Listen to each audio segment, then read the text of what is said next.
চলতি বছরের প্রথমবারের মতো বরিশালে করোনা ভাইরাস আক্রান্ত রোগী শনাক্ত হয়েছে। শনিবার বরিশাল জেনারেল হাসপাতালে কোভিড পরীক্ষার তার করোনা পজিটিভ ধরা পড়ে। তবে করোনা আক্রান্ত রোগী শনাক্তের দুদিন পরেও বিষয়টি গোপন রেখেছে স্বাস্থ্য বিভাগ।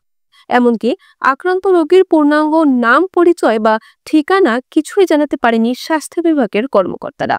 অবশ্য আক্রান্ত ব্যক্তিকে হোম আইসোলেশনে রাখা হয়েছে দাবি করেছেন বরিশাল বিভাগীয় স্বাস্থ্য পরিচালক ডক্টর শ্যামল কৃষ্ণ মণ্ডল।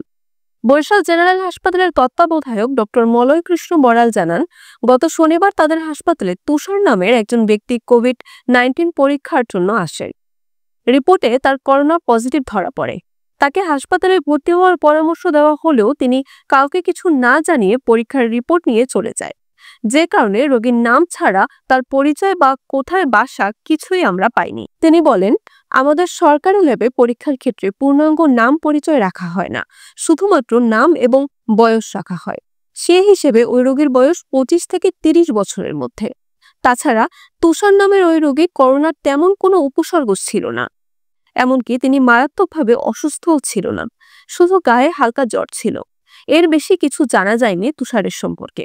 তবে স্বাস্থ্য অধিদপ্তরের বরিশাল বিভাগীয় পরিচালক ডক্টর শ্যামল কৃষ্ণ মণ্ডল বলেন, তুষার নামে ওই রোগী বর্তমানে হোম আইসোলেশনে রয়েছেন।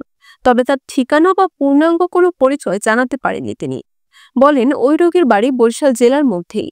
সেটা কোথায় প্রশ্ন করা হলে বিষয়টি এড়িয়ে গিয়ে বলেন, আপনারা আমাদের উপর ভরসা রাখুন, আমরা এমন কিছু করব না যাতে কারোর কোনো ক্ষতি হয়।